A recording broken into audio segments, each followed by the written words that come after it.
Hare Krishna. We continue reading from Bhagavad Gita as it is, chapter 6, Dhyan Yoga. We are reading from text 43. Tatra tam buddhi samyogam labate porva dehikam yatate cha tato bhuyaha samsiddho kuru nandana. Translation and purport by His Divine Grace, A.C. Bhaktivedanta Swami Srila Prabhupada. On taking such a birth, he revives the divine consciousness of his previous life, and he again tries to make further progress in order to achieve complete success, O son of Kuru. So we have been hearing that Arjuna was asking the Lord, what happens to someone who starts on this path of self-realization, but somehow or the other, they're not able to complete the process. So Krishna says there's no loss. Someone who is engaged in self-realization in Krishna consciousness just for a short time, they'll go to higher planets, then they'll come back, they can be born in aristocratic families or in Vaishnav Brahmana families. And if someone is really done for a very long time, then they are born in family of great transcendentalists like the Goswamis or like Srila Prabhupada himself was in a Vaishnav family, and his spiritual master was born to Bhaktivinoda Thakur. So like that. And so Krishna is continuing. He's saying then on taking such a birth, he revives his divine consciousness of previous life. And he tries to get complete success. King Bharat, who took his third birth in the family of a good Brahmin, is a good example of good birth for the revival of previous transcendental consciousness. King Bharat was the emperor of the world, and since his time, this planet has been known among the demigods as Bharatvarsh. So King Bharat, he is one of the sons of Maharaj Rishabdev. Maharaj Rishabdev, after he retired, he gave his kingdom, which was this entire earth planet, not only one country, but the entire earth. And Bharat Maharaj was ruling this earth. And that's how this earth was called Bharatvarsh. Not only India was called Bharatvarsh. At that time, the entire planet was called Bharatvarsh because of Maharaj Bharat. Formerly, it was known as Ilavratvarsh. So before it was called Ilavratvarsh, then Bharat Maharaj became the emperor, and then it was called as Bharatvarsh. The emperor at an early age retired for spiritual perfection, but failed to achieve success. So Bharat Maharaj, he was the emperor of the earth for some time, but then he retired. He went to the forest. Why? He wanted to engage in spiritual activities, spiritual perfection. So, but he was not able to complete it. What happened was he got attached to a deer.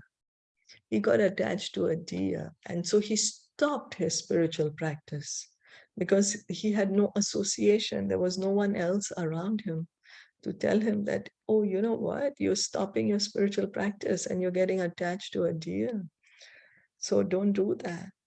So, but that's what happened. And so he got attached to a deer. Then the next life he became a deer. But then he remembered, oh my God, he said, just for my attachment, I'm still here in the material world. I gave up this. So as a deer, he remembered his past life. And he would be always near the temples, always hearing the sages speaking the glories of the Lord. And then he gave up that life, that body of a deer. And the next life that is his third birth, then he's born as Jar Bharat. He was born to a Brahman. He took birth in the family of a good Brahman, and he was known as Jar Bharat. Why he was called Jar Bharat? Because he always remained secluded and did not talk to anyone. So because he said, I'm not taking any risk anymore. I'm going to pretend I'm a fool. I don't want no one to disturb me. I just want to be left alone to do my bhajan. He was all the time fixed his mind on Krishna. So, and people used to think he's stupid, that because he came across as that. But the thing was that he didn't want to be disturbed by others, and he just wanted to focus his consciousness on Krishna. So that's why he never used to talk much to anyone. So, but later on, it was discovered that he's a great transcendentalist by King Rahugana. So, Jar Bharat, he gives very good instructions to Maharaj Rahugana. It's there, this pastime is there in the 5th canto of Srimad Bhagavatam. And he gives excellent teachings to Maharaj Rahugana. Then Rahugana, he says that, oh, this cannot be just an ordinary person. You are a great transcendentalist because you have so much knowledge. Although you are you're appearing as like a stupid fellow, but no, you are a great transcendentalist. Please instruct me. So from his life, it is understood that transcendental endeavors or the practice of yoga never go in vain. By the grace of the Lord, the transcendentalist gets repeated opportunities for complete perfection at Krishna consciousness.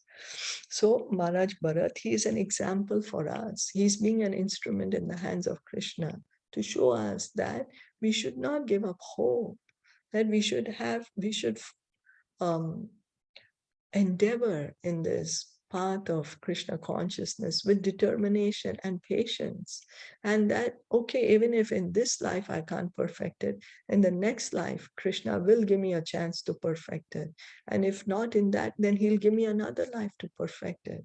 But he will give me this perfection. He is creating this opportunity for me. That Krishna is creating the repeated opportunities for complete perfection in Krishna consciousness. So with this faith and with this enthusiasm, we should endeavor with determination, continue hearing and chanting that Avashya Rakshibe Krishna. Krishna says that he makes these opportunities. So we should have faith in what Krishna's words. Avashya Rakshibe Krishna. Krishna will give me full protection. Is that okay?